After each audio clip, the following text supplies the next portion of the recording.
Hello friends, मेरा नाम है अनिल और आप सभी का मैं स्वागत करता हूं आपके अपने YouTube channel UP Bihar exam crack पर। मैं आपके लिए शानदार प्रैक्टिस सेट की सीरीज़ चला रहा हूं जो यूपी पुलिस और बिहार पुलिस के लिए बहुत ही महत्वपूर्ण है। इसमें हम टोटल जीके जीएस के 75 प्रश्न हल करेंगे। जीके जीएस और हिंदी के प्रश्न हल करेंगे। तो चलिए शुरू करते हैं आज की क्लास। अगर आप चैनल पर पहली बार आए हैं तो प्लीज़ चैनल को सब्सक्राइब कर लीजिए। चलिए शुरू करते हैं आज की क्लास का पहला प्रश्न। पहला क्वेश्चन हमारा सामान्य हिंदी का, उसके बाद हम जीके का सामान्य अध्ययन का हल करेंगे पेपर। ठीक, तो पहले से पांचवा जो प्रश्न है वो काव्यांश को पढ़कर बताना है। कुछ भी बन बस कायर मत बन, ठोकर मार पटक मत माथा, तेरी राह रोकते पाहन, कुछ भी बन बस कायर मत बन। ले देकर जीना क्या जीना, अब तक गम के आंसू पीना, मानवता ने तुझको सींचा, वहाँ युगों तक खून पसीना। चलिए, ये तो हो गया आपका काव्यांश। अब इससे प्रश्न बनेंगे 5, वो देखते हैं। तो फर्स्ट का आंसर क्या होगा? फर्स्ट है, कवि क्या करने की प्रेरणा दे रहा है? गम के आंसू पीने की, आत्मसमर्पण की, रुकावटों को ठोकर मारने की, या कुछ भी न बनने की। फर्स्ट का आंसर हो जाएगा रुकावटों को ठोकर मारने की। किसकी प्रेरणा दे रहा है? रुकावटों को ठोकर मारने की। दूसरा प्रश्न है, इन पंक्तियों में कायर का अर्थ क्या है? सहज, समझौतावादी, चालाक या दुष्ट। तो सेकंड का उत्तर क्या हो जाएगा? समझौतावादी। कायर का अर्थ क्या है? समझौतावादी। 2 का उत्तर हो जाएगा, करेक्ट आंसर बी हो जाएगा। तीसरा प्रश्न है, कुछ भी बन बस कायर मत बन, कवि ने क्यों कहा है? तो ए है कुछ भी बनना आसान है, बी है कुछ भी बनना मुश्किल है, सी है कायर मनुष्य का जीवन व्यर्थ है, और डी है कायर मनुष्य अच्छा नहीं होता। तो कायर मनुष्य का जीवन व्यर्थ है, थर्ड का आंसर हो जाएगा सी। और फोर्थ है, पाहन शब्द का पर्यायवाची क्या होगा? पाहन, मेहमान, पैर, पत्थर या पर्वत। तो 4 का उत्तर हो जाएगा सी। पाहन का मतलब होता है पत्थर। गद्यांश इजी सा आता है, उसे कुछ नहीं करना है आपको। जो भी मुख्य मुख्य चीज़ें लगें उन पर अंडरलाइन करो और प्रश्न पढ़ो और उत्तर दो। पांचवा प्रश्न है, कवि के अनुसार किस प्रकार का जीवन व्यर्थ है? आदर्शवादी, समझौतावादी, खून पसीना बहाकर, या रुकावटों को ठोकर मारना। तो 5 का उत्तर हो जाएगा बी। समझौतावादी जीवन क्या है? समझौतावादी जीवन व्यर्थ है। ठीक, ये आपके गद्यांश के प्रश्न हो गए। अब हम देखेंगे सामान्य हिंदी और व्याकरण के प्रश्न। ठीक, ऐसे आपके 15 प्रैक्टिस सेट कंप्लीट होने हैं। कितने? 15 होने हैं। सामान्य ज्ञान और सामान्य हिंदी के जो अलग अलग प्रैक्टिस सेट होंगे वो हमारे 50-50 होंगे अलग से। तो अगर आपको ये सीरीज पसंद आ रही है तो ज़्यादा से ज़्यादा शेयर कर लें इसे। ठीक, तो छठवां प्रश्न है, भरत मुनि के अनुसार रसों की संख्या कितनी है? 8, 9, 11 या 10। तो 6 का आंसर हो जाएगा 8। 6 का आंसर क्या हो जाएगा? 8। सातवां प्रश्न है, चरण कमल बंधौ हरिराई में कौन सा अलंकार होगा? श्लेष अलंकार, उपमा अलंकार, रूपक अलंकार या रूपक्ति युक्ति। तो 7 का उत्तर क्या हो जाएगा? सी। चरण कमल बंधौ हरिराई में क्या अलंकार हो जाएगा? रूपक अलंकार हो जाएगा। तो 7 का आंसर क्या हो जाएगा? सी हो जाएगा। ठीक है, अलंकार से प्रश्न पूछा जाता है। प्रस्तुत पंक्ति में रूपक अलंकार है, जहाँ उपमेय को उपमान के रूप में कर दिया जाए वहाँ रूपक अलंकार होता है। जहाँ एक ही शब्द के अनेक अर्थ निकलें वहाँ श्लेष अलंकार होता है। और जहाँ एक वस्तु की तुलना दूसरी वस्तु के से समान गुण भाव के कार्य की जाए तो वहाँ क्या होगा? उपमा अलंकार होगा। जहाँ केवल उपमान के कथन द्वारा उपमेय को बोध कराया जाए वहाँ रूपकातिशयोक्ति अलंकार हो जाएगा। यमक अलंकार कहाँ पर होगा? जब कोई 2 शब्द किसी लाइन में आते हैं और उन दोनों शब्दों का जो समान शब्दों का अर्थ अलग अलग होता है तो वहाँ पे क्या होता है? आपका यमक अलंकार होता है। जब किसी वर्ड की आवृत्ति बार बार होती है वहाँ पर होता है अनुप्रास अलंकार। 8वां प्रश्न है, वह लाचार है क्योंकि वह अंधा है, इस वाक्य में कौन सा अव्यय है? संकेतवाचक, कारणवाचक, परिमाणवाचक या संबंधवाचक। तो 8 का उत्तर क्या हो जाएगा? बी हो जाएगा। इसमें हो जाएगा आपका कारणवाचक। ठीक है। 9वां प्रश्न है, युद्ध में स्थिर रहने वाला किस समास का विग्रह है? युद्ध में स्थिर रहने वाला कर्ण तत्पुरुष, अलुक तत्पुरुष, संप्रदान तत्पुरुष या संबंध तत्पुरुष। तो इसमें हो जाएगा अलुक तत्पुरुष। कौन सा? अलुक तत्पुरुष। युद्ध में स्थिर रहने वाला अगर समास विग्रह किया जाएगा तो क्या बनेगा? युधिष्ठिर बन जाएगा। युधिष्ठिर का समास विग्रह है। इसमें अलुक तत्पुरुष समास है। अलुक तत्पुरुष समास का उपभेद है, इसमें समास करने पर पूर्व पद की विभक्ति का लोप नहीं होता है। जैसे मनसिज, मनसिज का मतलब क्या हो जाएगा? कामदेव हो जाएगा। और खेचर, खेचर का मतलब क्या हो जाएगा? पक्षी हो जाएगा। निशिचर, निशिचर में निशी रात का और चरमिस बिचरने वाला राक्षस निशिचर। इसमें भी क्या हो जाएगा? अलुक तत्पुरुष हो जाएंगे। ये अलुक तत्पुरुष के उदाहरण हैं। 10वां प्रश्न है आविर्भाव का सही विपरीतार्थक शब्द सुनिए। प्रादुर्भाव, समभाव, तिरोभाव या अभाव। आविर्भाव का सही विलोम होता है तिरोभाव और 10 का करेक्ट आंसर हो जाएगा सी। 11वां प्रश्न है वह नायिका जो अपने पति के परदेश में होने के कारण दुखी हो वह है प्रेषित पत्रिका, वियोगिनी, विरह विदग्धा या खंडिता। तो वो होती है प्रेषित पत्रिका। 11 का उत्तर क्या हो जाएगा? ए हो जाएगा। 11 का आंसर होगा ए। 12वां प्रश्न है निम्न में अर्धस्वर कौन सा है? य, प, र, ल। तो 2 अर्धस्वर होते हैं, याद रखने हैं आपको, य और व। य और व ये दोनों क्या होते हैं? अर्धस्वर होते हैं।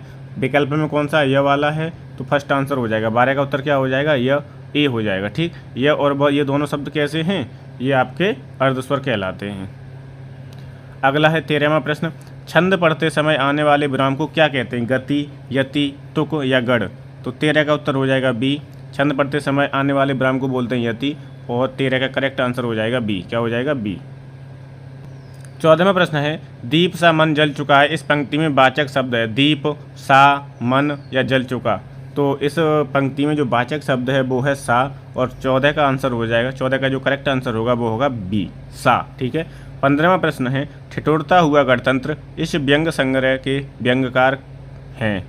ठिठुरता हुआ गणतंत्र किसका है? मैथिली शरण गुप्त का, भवानी प्रसाद मिश्र का, धर्मवीर भारती या हरिशंकर परसाई। तो 15 का उत्तर हो जाएगा डी। ठिठुरता हुआ गणतंत्र किसकी है? हरिशंकर परसाई का व्यंग है और 15 का करेक्ट आंसर हो जाएगा डी। 16वां प्रश्न है महाप्राण ध्वनियाँ व्यंजन वर्ग में किससे संबंधित है? पहला दूसरा, दूसरा तीसरा, दूसरा चौथा या पहला चौथा। तो महाप्राण ध्वनियाँ होती हैं दूसरे नंबर पे और चौथे नंबर पे। जो भी आपके जैसे क वर्ग में जो भी अक्षर होंगे 5, उनमें दूसरा और चौथा वर्ड जो होगा वो महाप्राण होगा। ठीक है। अब पहला, तीसरा और 5वां जो वर्ड होगा वो अल्पप्राण होगा और दूसरा और चौथा को क्या होगा? महाप्राण होगा। तो ये भी याद रखना है। तो दूसरा और चौथा 16 का सही उत्तर हो जाएगा सी। क्या हो जाएगा? सी। 17वां प्रश्न है इसमें मिलान का पहला जो वाक्य दिया है वो है तब चेचक के समानांतर और लास्ट में हाथों में छोटे घाव व फुंसियाँ हो जाती हैं। बाकी ये आर लवज में जो दिए हुए हैं इन्हें सेट करना है। ठीक, तो तब चेचक के समानांतर, तब चेचक के समानांतर एक और बीमारी थी, एक और बीमारी थी। तो पहले क्या आ जाएगा? यह आ जाएगा, एक और बीमारी थी। ठीक है। उसके बाद क्या हो जाएगा?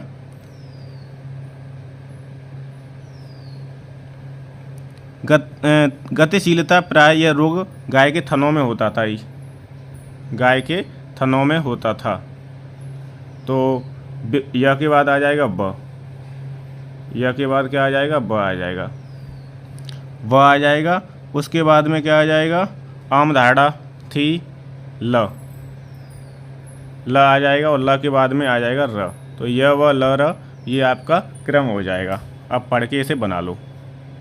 यह व ल र देखना है, यह व ल र किस में आ रहा है? विकल्प में। यह व ल र आ रहा है बी में। तो 17 का उत्तर करेक्ट आंसर हो जाएगा बी। 17 का उत्तर क्या हो जाएगा? बी।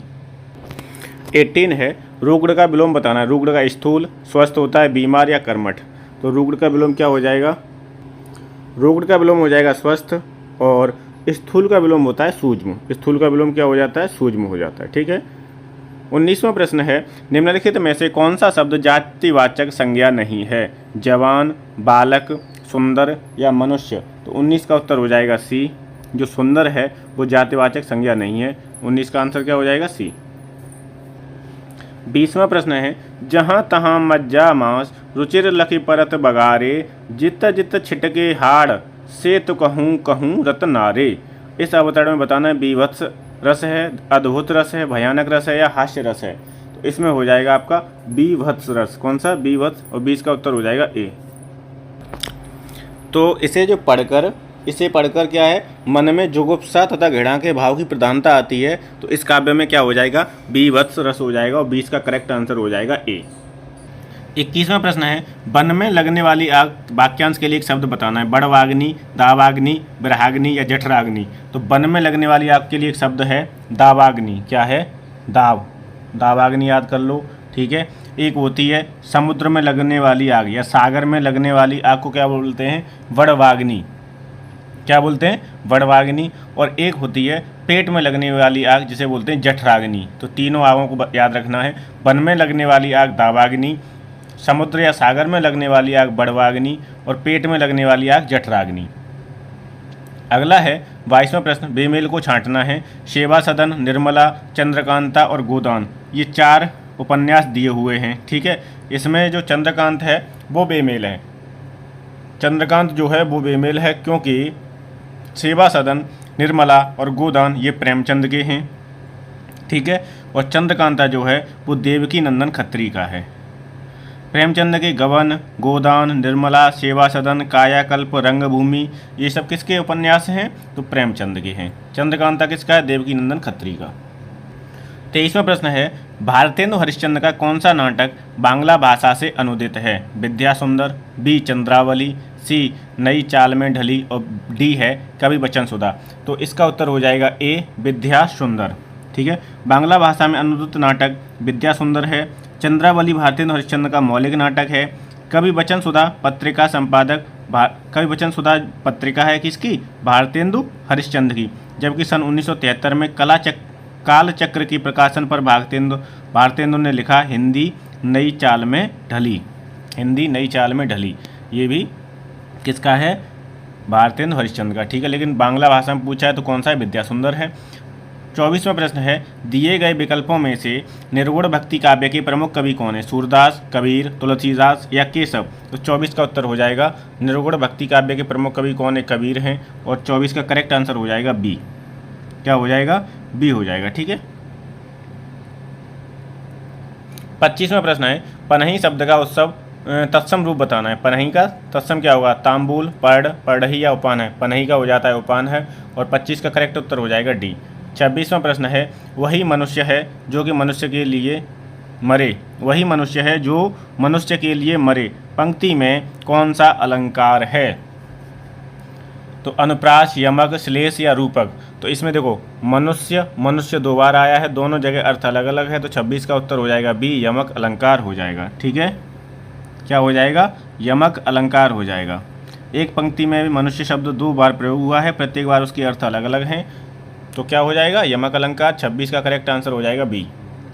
27वां प्रश्न है, अत्यावश्यक में संधि विच्छेद क्या होगा? अतिधन आवश्यक, अत्यधन आवश्यक, अत्याधन आवश्यक या अत्यावश्यक का जो संधि विच्छेद होगा वो अतिधन आवश्यक हो जाएगा।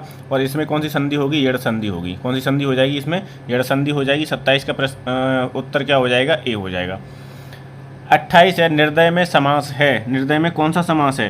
तो निर्दय में क्या होगा? कर्मधारय समास, द्वंद्व समास, द्विगु समास या बहुव्रीय? तो 28 का उत्तर हो जाएगा निर्दय में हो जाएगा बहुव्रीय समास। 28 का आंसर हो जाएगा डी। क्या हो जाएगा? डी। 29 है, इस अंग्रेजी में एक स्टेटमेंट दिया है, उसको हिंदी में बताना है। तो arrangement are being made to ensure timely submission of report. तो इसका हिंदी में अनुवाद क्या होगा? रिपोर्ट समय पर प्रस्तुत करने की व्यवस्था की जा रही है। किसमें है? डी विकल्प में है। 29 का सही उत्तर हो जाएगा डी। क्या हो जाएगा? डी। 30वें प्रश्न में 4 वो हैं। तो पहला है, कुछ उसके प्राप्त करने में दावपेच लगा रहे हैं, इसमें त्रुटिहीन बताना है। दूसरा है, स्वतंत्रता प्राप्ति के बाद अधिकतर लोग ऐसे ही हैं। सी है, जिनमें कुछ सुख संपन्नता भोगने और उसका लाभ उठाने में मग्न हैं, जिनमें कोई त्रुटि नहीं है। तो इसमें हो जाएगा कुछ उसको, उसके नहीं आएगा यहाँ पे, उसको आ जाएगा। कुछ उसको प्राप्त करने में दावपेच लगा रहे हैं, इसी में त्रुटि है। 30 का आंसर हो जाएगा ए। 31 है, पर्यायवाची की दृष्टि से एक युग्म अशुद्ध है। आकाश, पुष्कर, बिल्कुल सही है। कमल, तामरस, तामरस कमल का होता है। यमुना, जाह्नवी और कामदेव, मनोभव। तो यमुना, जाह्नवी जो है वो गंगा का पर्यायवाची होता है। जाह्नवी, देव नदी, देवपगा, त्रिपथगा, ये सब गंगा के पर्यायवाची हैं। ठीक है, ये यमुना का पर्यायवाची नहीं होता, तो यही वाला अशुद्ध है। यमुना के पर्यायवाची क्या है? कालिंदी, अर्कजा, सूर्य, तनया, तनुजा, ये सब इसके हैं, यमुना के पर्यायवाची हैं। 32वां प्रश्न है, आंख फेरना मुहावरे का अर्थ क्या होगा? प्रेम पूर्ण दृष्टि डालना, पहले जैसा प्रेम न रखना, किसी वस्तु को ऊपर से नीचे तक देखना या किसी वस्तु पर उड़ती नज़र डालना। तो 32 का उत्तर हो जाएगा बी, पहले जैसा प्रेम न रखना, मतलब आंख फेरना। 32 का करेक्ट आंसर क्या है? बी। 33वां प्रश्न है, दिए गए वाक्य में एक शब्द रेखांकित है, उस शब्द में प्रयुक्त उपसर्ग किस कोटि का है? चिन्हित कीजिए। विद्यालय का उप प्रधानाचार्य जिम्मेदार व्यक्ति है। इसमें तत्सम उपसर्ग है, तद्भव उपसर्ग है, विदेशज उपसर्ग है या देशज उपसर्ग है? इसमें हो जाएगा तत्सम उपसर्ग। 33 का आंसर हो जाएगा ए। 34 है वाक जाल का संधि विच्छेद बताना है। वाक जाल का जो संधि विच्छेद होगा वो वाक धन जाल होगा, कहाँ पे हलंत रहेगा। 34 का आंसर हो जाएगा ए हो जाएगा, ठीक है। जैसे बागीस है तो वाक धन ईस हो जाएगा, ठीक है। बाग जाल है तो बाग जाल का बाग धन जाल हो जाएगा। दिग्गज है तो दिक धन गज हो जाएगा। अजंत है अजंत तो अज अच धन अंत हो जाएगा। और शतवाणी है तो शतवाणी का संधि विच्छेद हो जाएगा सत धन वाणी, सत धन वाणी।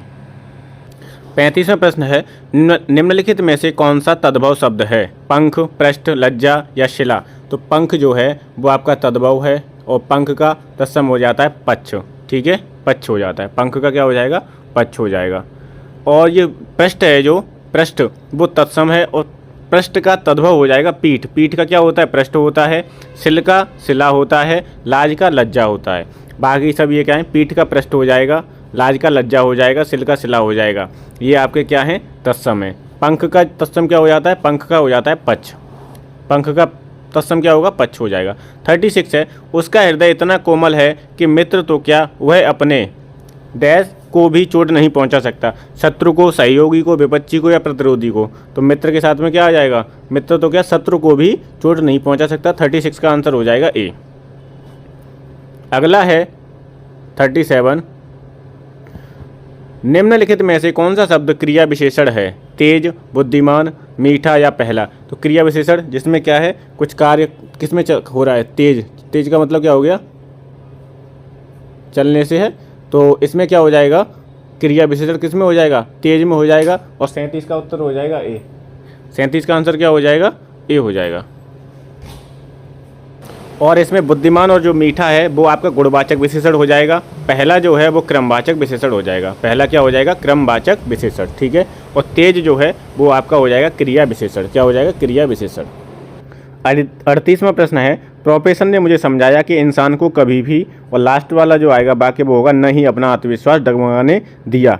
तो इसमें प्रोफेसर ने मुझे समझाया कि इंसान को कभी भी हीन भावना, ला आएगा पहले, हीन भावना का शिकार नहीं होना चाहिए और न ही अपना आत्मविश्वास खोना चाहिए। ला के बाद रा आ जाएगा, ला के बाद क्या आ जाएगा? रा आ जाएगा। फिर आ जाएगा यह, जिसके गुण सुंदर हैं, क्या मैं सुंदर हूँ? पोलियो का रोगी होते हुए भी मैं कभी हीन भावनाग्रस्त नहीं रहा, न ही अपना आत्मविश्वास डगमगाने दिया। तो इसका जो हो जाएगा ल र य व वो किस में है? 38 की सी में है और 38 का सी उत्तर सही हो जाएगा। ये आपके हिंदी के प्रश्न कंप्लीट हो गए हैं। अब हम सामान्य ज्ञान के प्रश्न देखेंगे। तो चलिए शुरू करते हैं सामान्य ज्ञान जीके जीएस।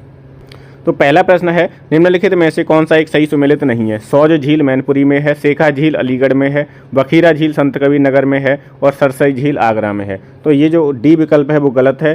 सरसई झील आगरा में नहीं है। सरसई झील कहाँ पर है? इटावा में है। सरसई झील अवस्थित है इटावा में। बखीरा झील संत कबीर नगर में। बाकी सब सही है बिल्कुल, ठीक है।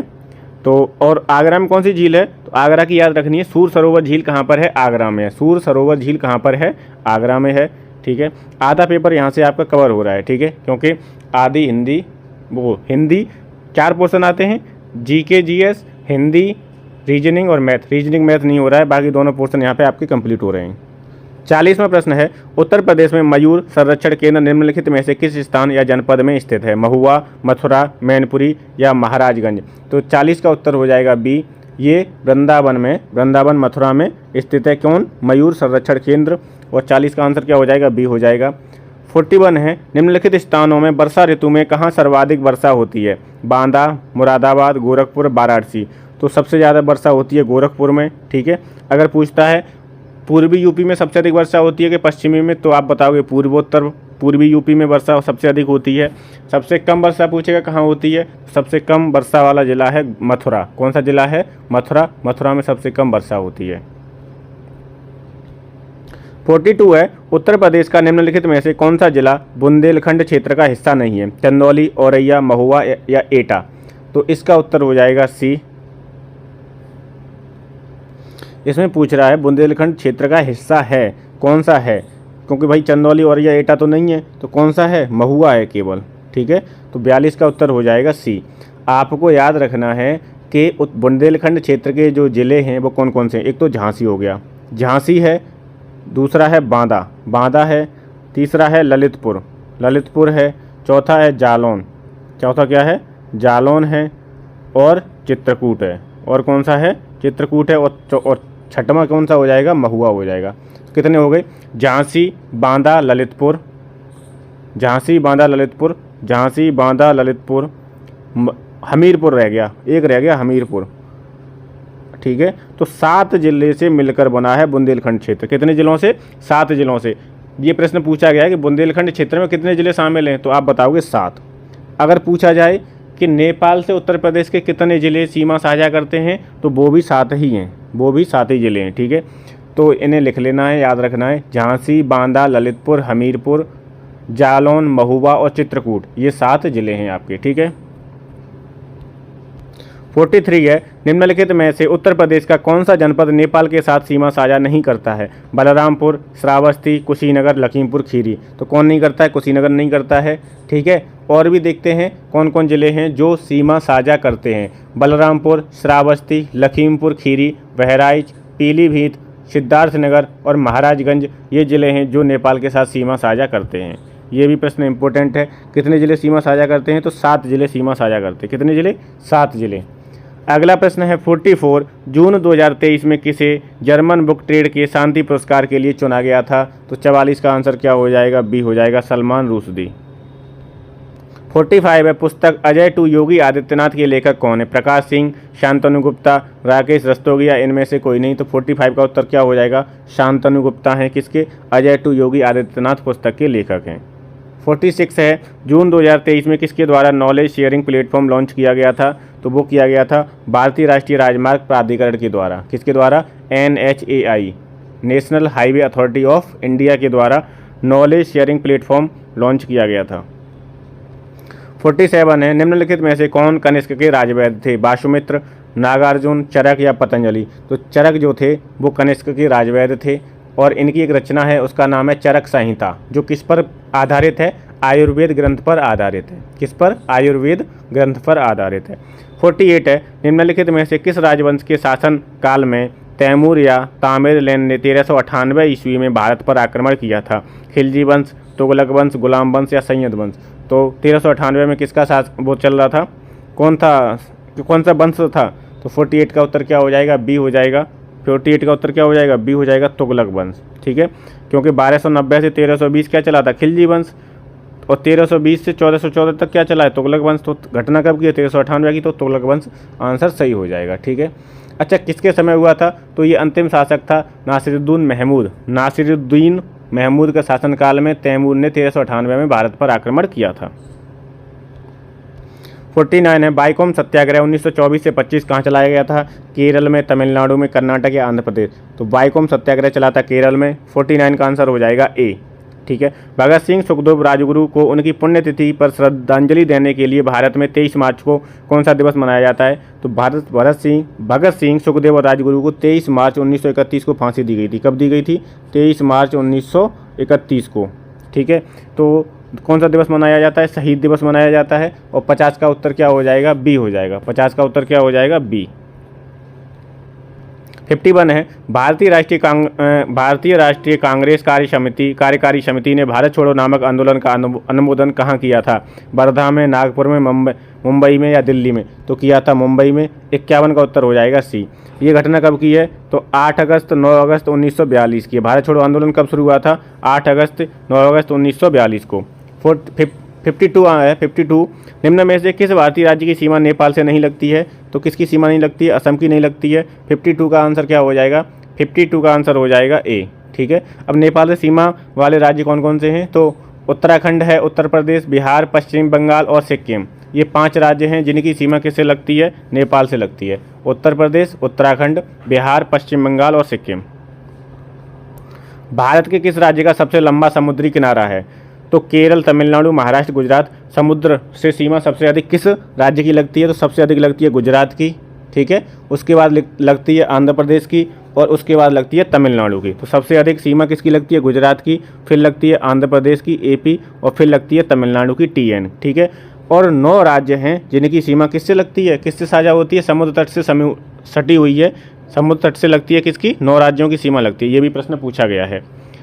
54 है, विश्व का एकमात्र तैरता डाकघर किस झील पर स्थित है? तो वो है आपका डल झील पर। कौन सी झील पर है? डल झील पर। और 54 का उत्तर हो जाएगा डी। 54 का आंसर क्या हो जाएगा? डी हो जाएगा। 55 है, दक्षिण पश्चिम मानसून से भारत के पूर्वी तट की अपेक्षा पश्चिमी तट पर ज़्यादा वर्षा क्यों होती है? 55 विकल्प देखेंगे, पूर्वी तट की अपेक्षा यह तट सीधा है, बी है पश्चिमी घाट हवा को रोकती है जिससे बारिश होती है, सी विकल्प है पूर्वी तट पश्चिमी तट से चौड़ा है, और डी विकल्प है पूर्वी घाट हवा की दिशा के समानांतर है। तो इसका उत्तर हो जाएगा बी, पश्चिमी घाट हवा को रोकती है जिससे बारिश होती है।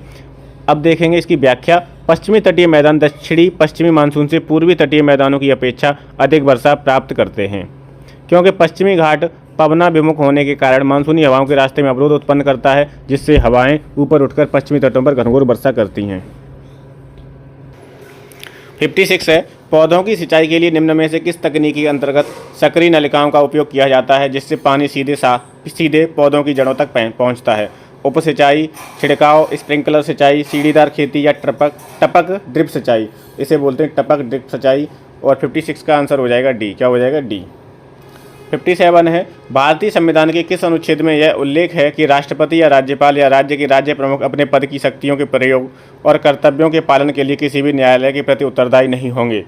अनुच्छेद 352, अनुच्छेद 384, अनुच्छेद 361 या अनुच्छेद 396। तो ये है 361 में, और 57 का आंसर हो जाएगा सी। 58 है, भारत के संविधान के निम्नलिखित अनुच्छेदों में से कौन सा अनुच्छेद धार्मिक स्वतंत्रता के अधिकार की गारंटी देता है? धार्मिक स्वतंत्रता कौन सा देता है? अनुच्छेद 19 से 22, अनुच्छेद 23 से 24, अनुच्छेद 14 से 18 या अनुच्छेद 25 से 28। तो इसका उत्तर हो जाएगा अनुच्छेद 25 से 28, और 58 का करेक्ट उत्तर क्या हो जाएगा? डी हो जाएगा। 59 है, दो राज्यों के बीच विवाद सर्वोच्च न्यायालय के किस अधिकार क्षेत्र में आता है? अपीली, सलाहकारी, विशेष या मौलिक? तो दो राज्यों के बीच में जो विवाद होगा वो सर्वोच्च न्यायालय के अधिकार क्षेत्र में आएगा, तो वो कैसा होता है? मौलिक होता है। और 59 का उत्तर हो जाएगा डी। क्या हो जाएगा? 59 का आंसर डी। 60वां प्रश्न है, केंद्र शासित प्रदेश लद्दाख में कितने जिले आते हैं? तो लद्दाख में सिर्फ 2 ही जिले हैं, कारगिल और लेह। कौन कौन से जिले हैं? कारगिल और लेह 2 जिले आते हैं। 60 का उत्तर हो जाएगा डी। 61वां प्रश्न है, न्यायमूर्ति राजेंद्र सच्चर समिति का गठन किसके अध्ययन के लिए किया गया था? सच्चर समिति भारत में पश्चिमी घाट के पर्यावरणीय मुद्दे के लिए, भारत पर वैश्वीकरण का प्रभाव, भारत में मुस्लिम समुदाय की सामाजिक आर्थिक स्थिति के लिए, या भारत में सरकारी अस्पतालों द्वारा रखे जा रहे मानक के लिए। तो सच्चर जो समिति है इसका गठन किया गया था भारत में मुस्लिम समुदाय की सामाजिक आर्थिक स्थिति की जाँच के लिए, और 61 का करेक्ट आंसर हो जाएगा सी। 62 है, निवल राष्ट्रीय उत्पाद बाजार कीमत पर अप्रत्यक्ष कर माइनस उत्पादन क्या बनेगा? सकल राष्ट्रीय उत्पाद, व्यक्तिगत आय, राष्ट्रीय आय या व्यक्तिगत प्रत्योज्य आय? तो ये बनेगी राष्ट्रीय आय, और 62 का उत्तर हो जाएगा सी।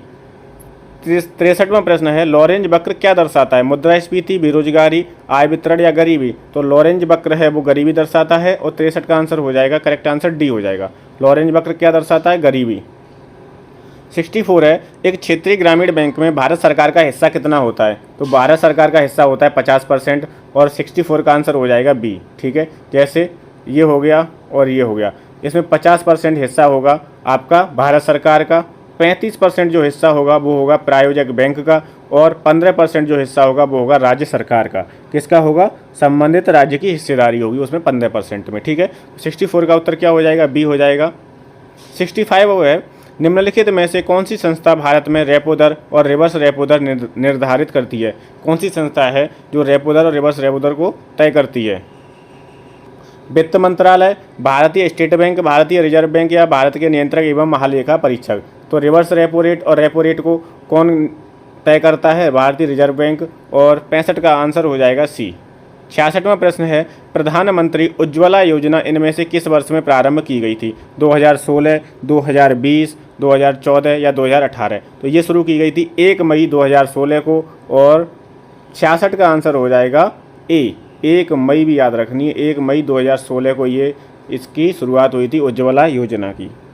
ठीक है, अच्छा, इसका प्रधानमंत्री उज्ज्वला योजना 2.0 भी शुरू हुई है, वो हुई है 10 अगस्त 2021 में। कब हुई है? 10 अगस्त 2021 को शुरू हुई है। 2016 में पहला चरण, फिर हुआ है 2021 में।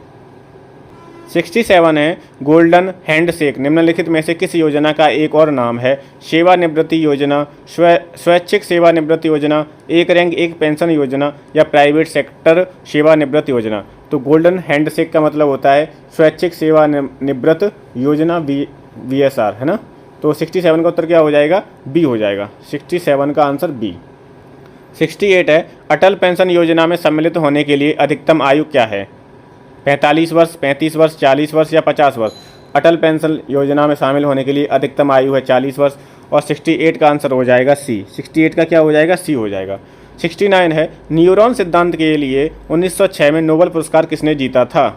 1906 में तो पियरे क्यूरी ने, सैंटियागो रेमन बाई केजल ने, हेनरी मोसली ने या फिर डी है। तो इसका उत्तर जो है न्यूरॉन सिद्धांत के लिए 1906 में नोबेल पुरस्कार किसने जीता था? हेनरी मोसली ने। और सी उत्तर बिल्कुल सही है। 69 का क्या हो जाएगा? गलत हो गया, इसका हो जाएगा सैंटियागो रेमन बाई केजल। तो 69 का जो आंसर होगा वो होगा सैंटियागो रेमन बाई केजल को 1906 में न्यूरॉन सिद्धांत के लिए नोबेल पुरस्कार मिला था। और 69 का उत्तर करेक्ट आंसर क्या हो जाएगा? बी हो जाएगा। 70वां प्रश्न है, ऑस्कर पुरस्कार जीतने वाले पहले अभिनेता का नाम बताएं। Lionel Barrymore, Warner Baxter, Emil Jannings या चार्ली चैपलिन। तो ये इस तरीके के जो पुराने प्रश्न होते हैं ये आते हैं आपके स्टैटिक जीके में। इसका उत्तर हो जाएगा एमिल जेनिंग्स। कौन हो जाएंगे? Emil Jennings. 70 का आंसर हो जाएगा सी। 71 है, लोना शब्द का प्रयोग किस खेल में किया जाता है? खो खो में, वॉलीबॉल में, सॉफ्ट बॉल में या कबड्डी में? तो ये लोना जो शब्द है इसका प्रयोग कबड्डी में किया जाता है। और 71 का करेक्ट आंसर हो जाएगा डी। 72 है, 11 जुलाई को प्रत्येक वर्ष किस रूप में मनाया जाता है? तो 11 जुलाई को मनाया जाता है क्या? विश्व जनसंख्या दिवस। ऐसे याद कर लो, एक महिला एक पुरुष, ठीक है। उससे क्या संबंध हो जाएगा? जनसंख्या तभी बढ़ रही है तो 11 बन गया, 11 से क्या हो जाएगा? विश्व जनसंख्या दिवस हो जाएगा। तो 72 का आंसर क्या हो जाएगा? 72 का आंसर हो जाएगा ए। अब 5 जून को क्या मनाया जाता है? तो विश्व पर्यावरण दिवस कब मनाया जाता है? 5 जून को। विश्व जल संरक्षण दिवस मनाया जाता है 22 मार्च को। और विश्व पृथ्वी दिवस कब मनाया जाता है? 22 अप्रैल को। विश्व स्वास्थ्य दिवस मनाया जाता है 7 अप्रैल को। राष्ट्रीय खेल दिवस कब मनाया जाता है? 29 अगस्त को। राष्ट्रीय प्रौद्योगिकी दिवस कब मनाया जाता है? 11 मई को। और ओजोन दिवस मैंने दिया था आपको, ओजोन दिवस कब मनाया जाता है? 16 सितंबर को। ओजोन दिवस कब मनाया जाता है? 16 सितंबर को। दिवस भी इम्पोर्टेंट हैं। 73 देखते हैं, प्रसिद्ध उपन्यास द इनहेरिटेंस ऑफ लॉस किसने लिखा है? आर के नारायण ने, अरुंधति रॉय ने, विक्रम सेठ ने या किरण देसाई ने? तो 73 का उत्तर हो जाएगा डी, किरण देसाई का है ये, द इनहेरिटेंस ऑफ लॉस, ठीक है। तो 73 का क्या हो जाएगा? डी हो जाएगा। 74 है, एम्स्टर्डम की राजधानी, एम्स्टर्डम जो है वो किसकी राजधानी है? यूनाइटेड अरब अमीरात की, नीदरलैंड की, दक्षिण कोरिया की या इटली की? तो एम्स्टर्डम जो है वो आपकी नीदरलैंड की राजधानी है। और 74 का उत्तर हो जाएगा बी। क्या हो जाएगा? बी हो जाएगा। यूएई यूनाइटेड अरब अमीरात की अबू धाबी है, दक्षिण कोरिया की सियोल है और इटली की राजधानी रोम है। क्या है इटली की राजधानी? रोम है। 75 है, कॉन्टैक्ट लेंस का आविष्कार किसने किया था? एनरिको फर्मी ने, एडोल्फ गैस्टन यूजेन फिक ने, सैंडफोर्ड फ्लेमिंग ने या बेनोइट फोर्नीग्रोन ने? तो कॉन्टैक्ट लेंस का जो आविष्कार किया था वो एडोल्फ गैस्टन यूजेन फिक ने किया था। और 75 का उत्तर हो जाएगा बी। 75 का उत्तर क्या हो जाएगा? बी हो जाएगा। ये आपके 75 प्रश्न कंप्लीट हो गए हैं, ठीक है। और आज आपका 5वां प्रैक्टिस सेट खत्म हो गया है। कल हम देखेंगे प्रैक्टिस सेट 6। अगर आप पहली बार चैनल पर आए हैं तो प्लीज़ चैनल को सब्सक्राइब कर लें और ज़्यादा से ज़्यादा शेयर करें। Thank you so much.